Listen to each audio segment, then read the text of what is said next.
And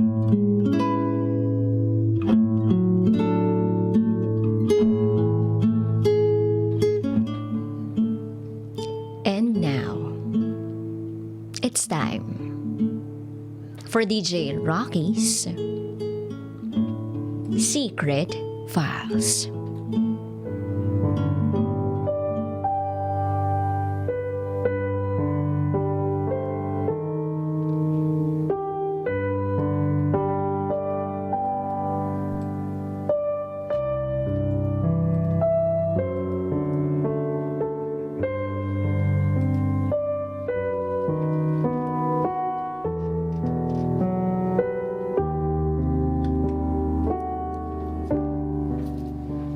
Ayokong gawin ang mali. Kahit alam kong ito ang magpapasaya sa akin.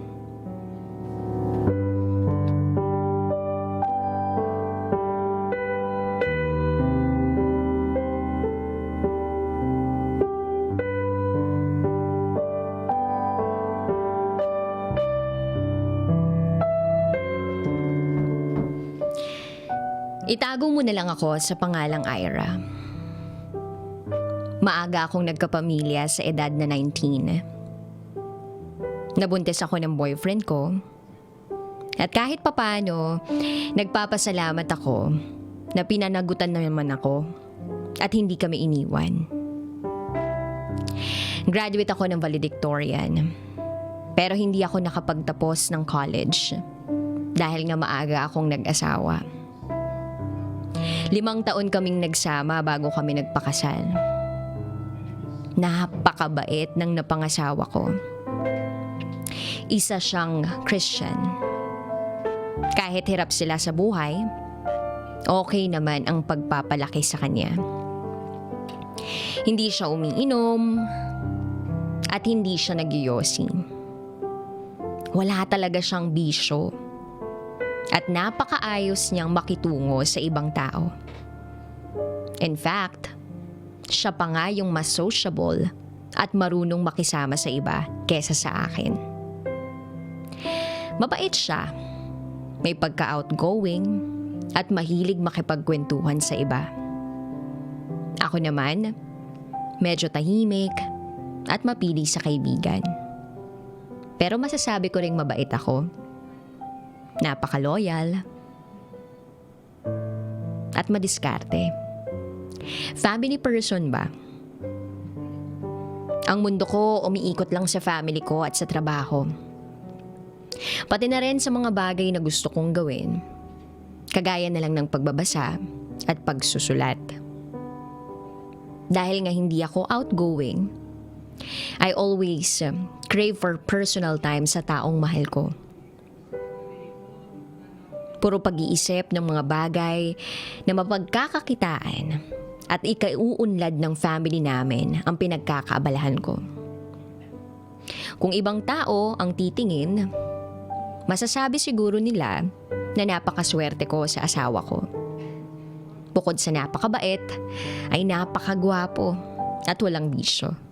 Makadiyos. Pero hindi yan yung pakiramdam ko noon.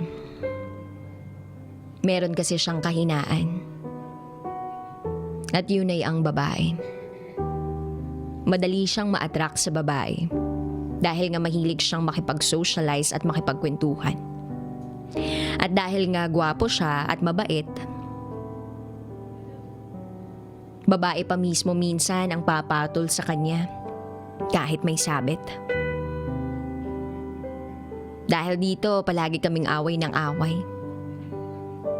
Stress na ako sa relasyon namin, lalo na at pinagsasabay ko ang pagtatrabaho sa gabi sa call center. Pakiramdam ko hindi niya ako totoong mahal at nagbago siya mula nung nagkaanak na kami. Pakiramdam ko katawan ko lang ang gusto niya at hindi naman talaga niya ako minahal ng totoo. Noong una, akala ko sobra lang akong praning dahil pakiramdam ko lang naman ang naging basis ko. Wala akong solid proof.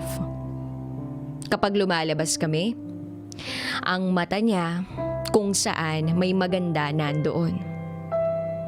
Nararamdaman ko na noong mga panahon na yun Yung pagmamahal niya sa akin, mababaw. Mas pinipili pa niyang manood ng concert kesa umuwi ng bahay.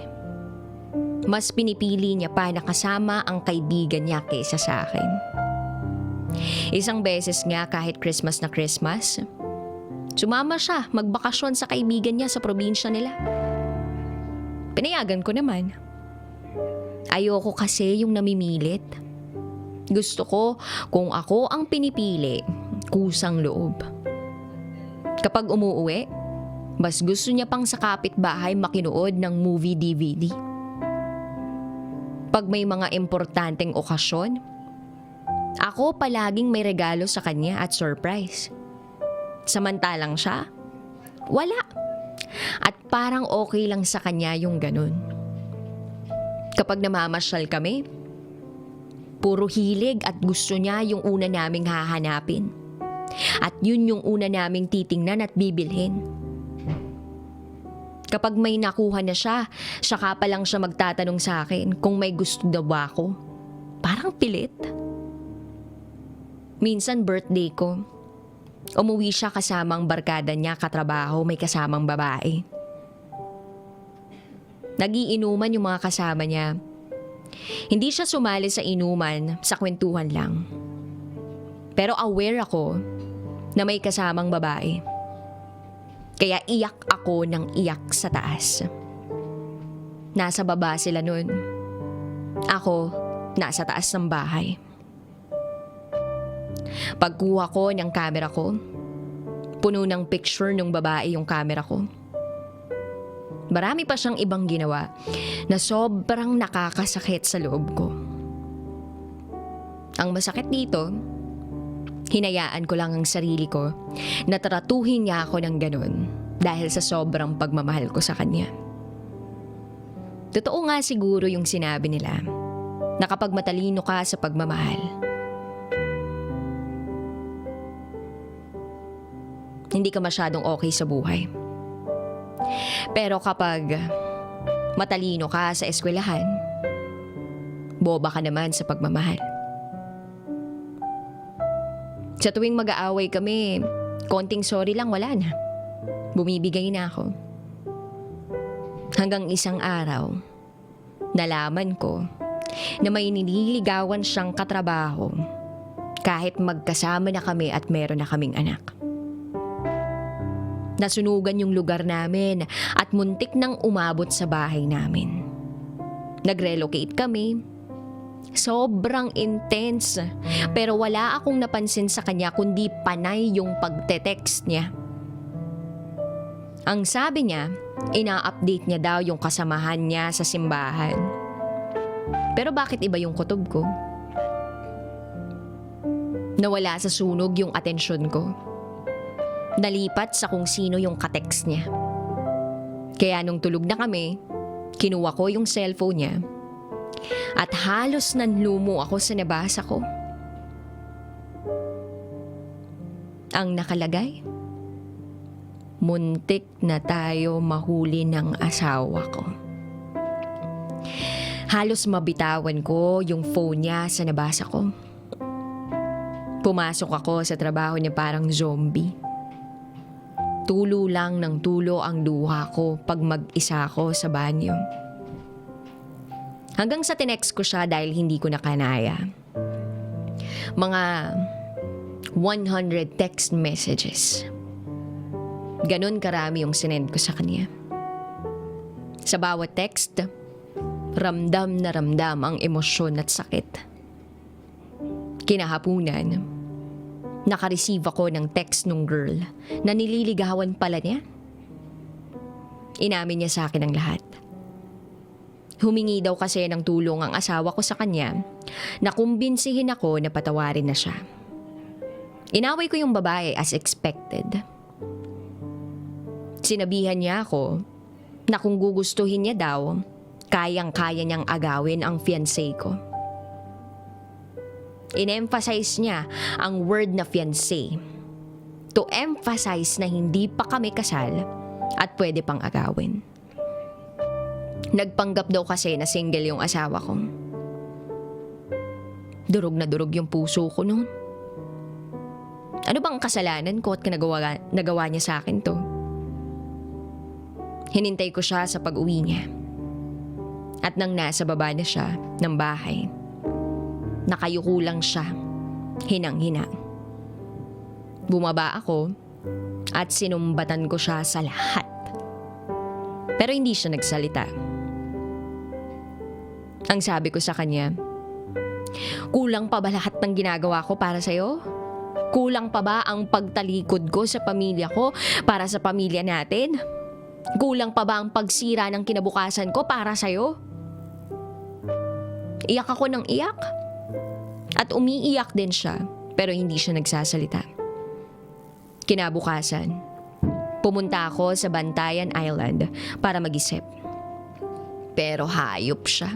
Ang kapal ng mukha. Sumama pa. Doon nagkaroon kami ng oras sa isa't isa. Hindi ko pa din siya gaanong kinikibo, pero nakikita ko naman na nag-e-effort siya. At nakikita kong takot siyang mawala ako. Sabi niya sa akin, dahil daw yun sa kakulangan namin ng time sa isa't isa. Minsan, hindi na kami magpang-abot dahil nga sa night shift ako. Pinatawad ko siya. And we went on with our lives.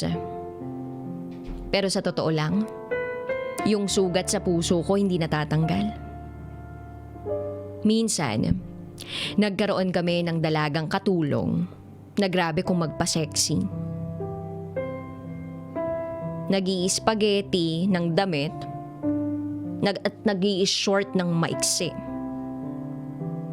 Hindi ko siya pinag-iisipan ng masama dahil bata pa siya kumpara sa amin. Pero the whole time na nandun siya, may pakiramdam na ako nakakaiba. Minsan pag umaga, bababa ako ng hagdan.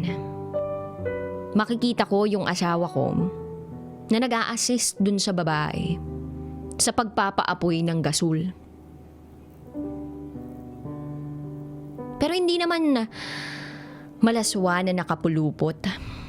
Pero I mean, yung asawa ko, ganadong-ganado siya. Natulungan yung katulong namin. Minsan din, kumakain kami sa labas. Nag-i-insist yung asawa ko na isama yung katulong namin. Kahit ayaw ko, dahil bukod sa may nararamdaman ako, walang tao sa bahay. Hanggang sa isang araw, nagpaalam na lang sa akin yung babae na uuwi na siya. Biglaan. Wala akong alam na dahil pala yun sa asawa ko, nanililigawan siya sa text. Ni hindi ko siya nasumbatan yung mga panahong yun. Dahil nalaman ko lang to years after. Galit na galit ako nang malaman ko yun. Pero wala naman akong nagawa kasi tapos na. Hindi pa rin ako nakipaghiwalay sa kanya sa kabila ng lahat. Tiniis ko ang lahat sa loob-loob ko. Mas kaya ko namang kainin lahat ng pasakit kesa maghiwalay kami at mawala siya sa buhay ko. Ganon ko siya kamahal. Tumigil ako sa trabaho at umuwi kami ng probinsya para lang mas mabigyan ko ng oras ang pamilya ko. Siguro nga, baka kulang kami sa oras. Dahil sa lahat ng ginawa niya, na-insecure ako sa sarili ko. Pakiramdam ko ang pangit-pangit ko. Pakiramdam ko worthless ako. At siguro hindi ako respeto. Nagtrabaho ako sa virtual assistant home-based as a writer. Isa akong blogger at mahilig akong magsulat kaya nakapasok ako. Yung kinikita ko was enough for my family's needs. Yung asawa ko wala nang pinoproblema sa pera dahil solve ko na ang lahat.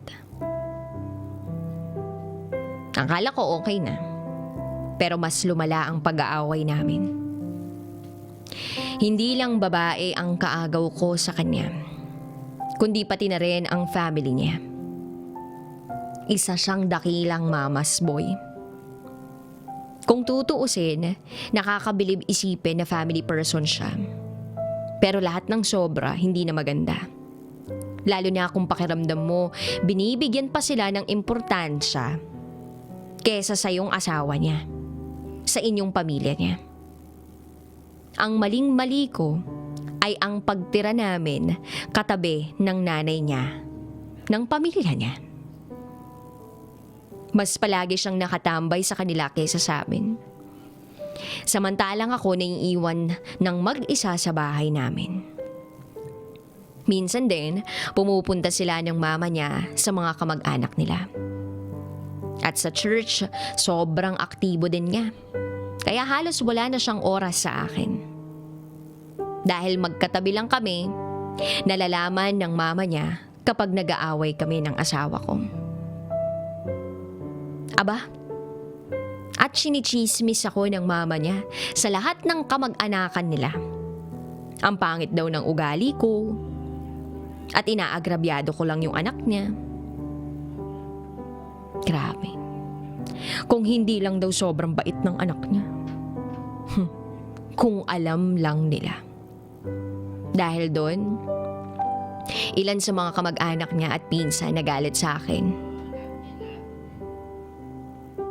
Pinag-uusapan nila ako. Sirang-sira na ako sa lahat. Pero ang masakit doon, ni hindi man lang ako ipinagtanggol ng asawa ko. Hinayaan niya akong masira sa lahat ng tao, samantalang siya ang nagmumukhang mabait. Alam ko dahil naririnig ko siyang sumasali sa usapan nila. At kapag tinatanong ko siya, ang sagot niya sa akin, sinasabi lang naman nila ang nakikita nila. Sinasabi niya yon ng pasigaw. Alam kong nahirapan akong patawarin siya. Kasi sa tuwing nakikita ko siya, naaalala ko ang lahat. Kahit anong pilit ko sa sarili ko, wala na talaga akong tiwala. Pero hindi ko magawang iwanan siya. Hindi ko magawang lumayo para hilumin ang sarili ko. Nagpatuloy kami sa pagsasama na parang walang nangyari at nagpakasal pa ako sa kanya. Minsan okay kami, masaya, pero pag may nakapag-trigger, nag-aaway na naman kami. At doon na naman napupunta yung usapan sa pambababae niya. Lumipas pa ang ilang taon. Malaki na ang ipinagbago ng asawa ko. Hindi na siya yung immature at babaero. Dahil siguro sa mga pinagdaanan namin.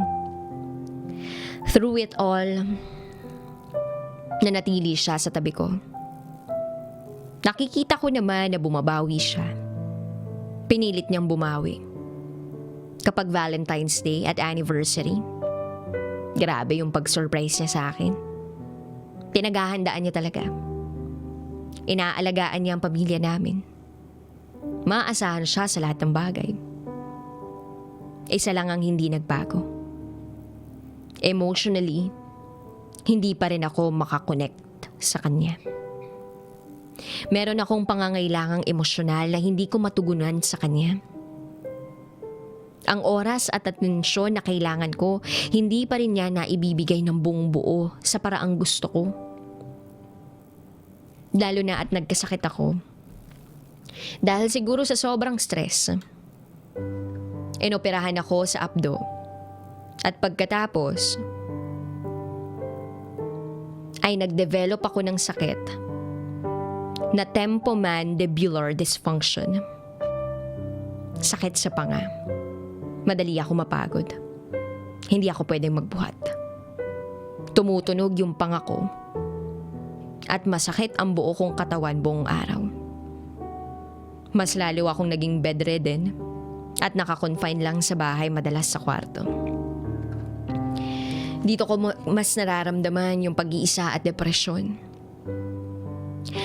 Matagal ko nang tinatanong sa sarili ko na hindi ba dapat ang taong mahal mo, yung kasama mo, sa ganitong oras?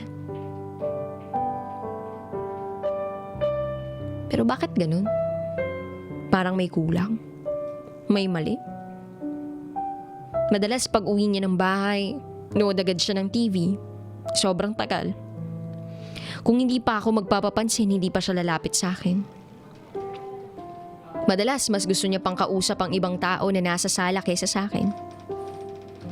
Ilang beses ko nang ipinaliwanag lahat sa kanya. Ilang oras ang naubos ko kaka-explain kung anong kailangan ko, pero parang nakakapagod naman manglimos ng oras at atensyon. Hanggang sa may nangyari na nagpabago ng lahat.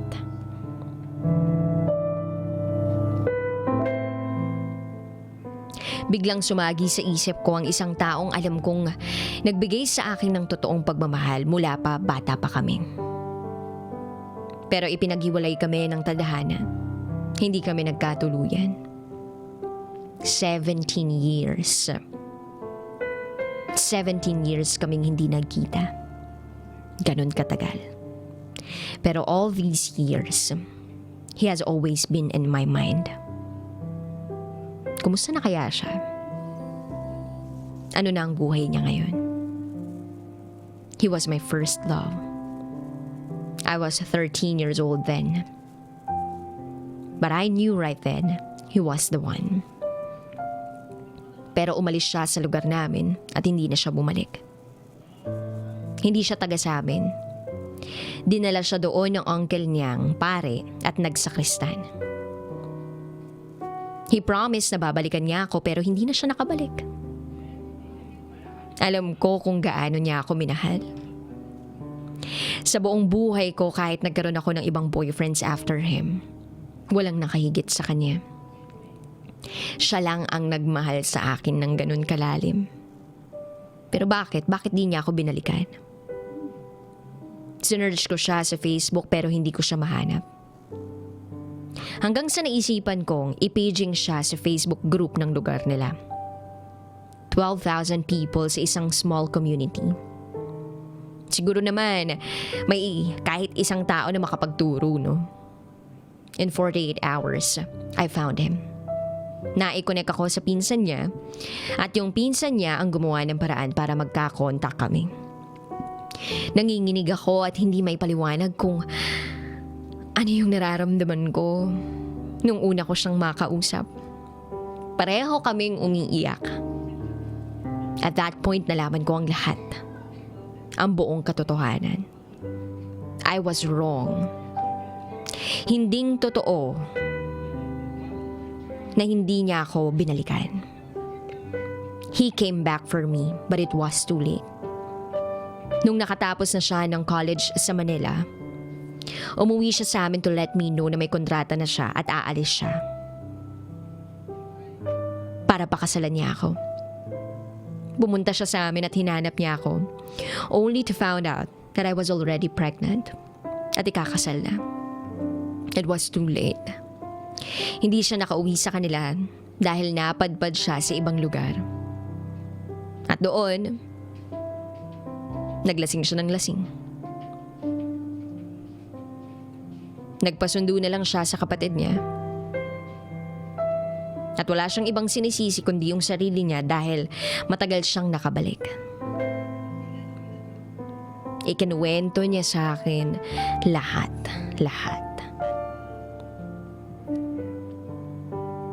Lahat ng sulat, itinago niya. Mga sulat ko yun. Kapag nagsasalita siya tungkol sa akin, sa simbahan kung saan kami nagkakilala, at sa lugar namin, makikita mo talaga kung papaano niya to pahalagahan sa buhay niya. He has never loved his wife the way he loved me. Napilitan lang siyang pakasalan to dahil nabuntis niya ito sa inuman. Pinilit daw siyang ipakasal ng pamilya ng babae. The more we talked, the more I realized na sobra kami nagkakaintindihan. Yung bawat sasabihin ko naiintindihan niya without me trying so hard to be understood. The more na mas naging klaro sa akin ang lahat. Akala ko ako ang mali for wanting so much out of a relationship. Akala ko ako yung abnormal, may topak at masyadong perfectionist. Only to realize one thing. I was made this way because there's another person who can give exactly what I want. In a short period na nakausap ko siya, we're unstoppable. Ang gusto lang namin gawin was to talk and be with each other on the phone nang walang tigil. We were content with each other. Hindi kagaya ng relationship namin ng asawa ko na he gets bored when it's just me and him. My husband has made me feel like a useless piece of plastic all throughout these years. Na kailangan pa na magbeg ako ng atensyon at pagmamahal. But this guy, he made me feel like I was the most important person in the world. When we are together, there is no dull moment. I've never seen myself this happy. My husband never talks to me in a romantic way, but he does all the time. Yung alam mong sincere. So now, here's the guy who can give me a new life. Who I know can make me happy kahit hindi pa ako gumaling sa sakit ko. Here's a guy who was willing to do anything for me.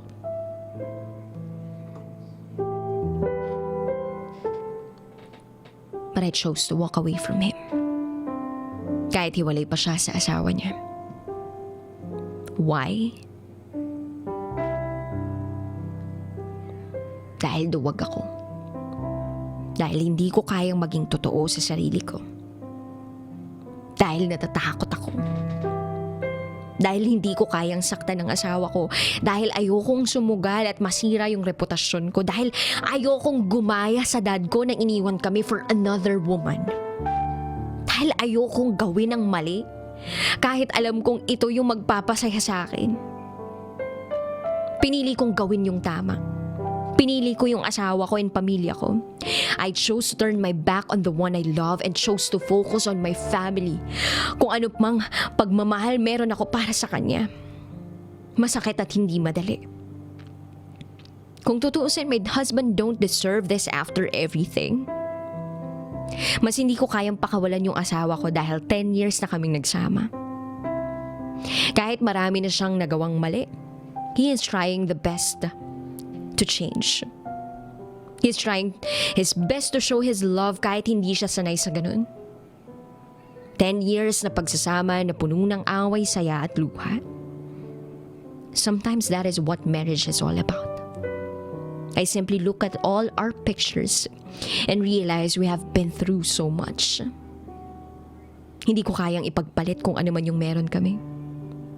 Maging masaya man ako sa iba, alam ko sa huli, hahanap-hanapin ko pa rin ang asawa ko.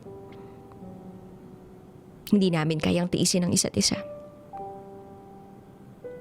Ilang araw kaming hindi nag-uusap, nagkakabati rin kami. Ganon kami. I'd rather live this kind of life. Bahala ng away-bati.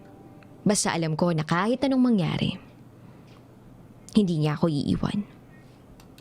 Proven and tested all throughout our 10-year relationship. Ang sabi ng asawa ko, huwag mong piliin ang taong maiintindihin ka or maiintindihan ka. Piliin mo yung taong kahit hindi ka na maintindihan, pinipili pa rin huwag umalis sa tabi mo. Ayoko kasi na dumating ang panahon na makita ko na nasa iba na yung asawa ko. Tapos siya ako marirealize na siya pala talaga yung mahal ko. Natabunan lang ng galit at sama ng loob. To that other guy, I'm thankful sa closure na ibinigay mo sa akin. At nagpapasalamat ako sa iyo at sa lahat ng magandang memories nung bata pa tayo. You will always be the best memory na hindi ko makakalimutan sa buong buhay ko. Through these years, you're always with me until the end of my life. I'm a lucky woman dahil naranasan ko noon ang klase ng pagmamahal na sa nobela lang matatagpuan. Yung kasing intense ng The Notebook, Titanic at Romeo and Juliet. But in the end, alam ko rin that we must not always follow our emotions because it is deceiving. You must do what is right at yung makakabuti sa lahat ng tao. Yung alam mong wala kang masasaktan at matatapakan. Sometimes, there are people we must love from afar so that everyone will not get hurt. Just continue living on with their lives. In the end, we must choose decisions na magbibigay sa atin ng katahimikan at kalayaan. Kahit pa ito ay malungkot at masakit.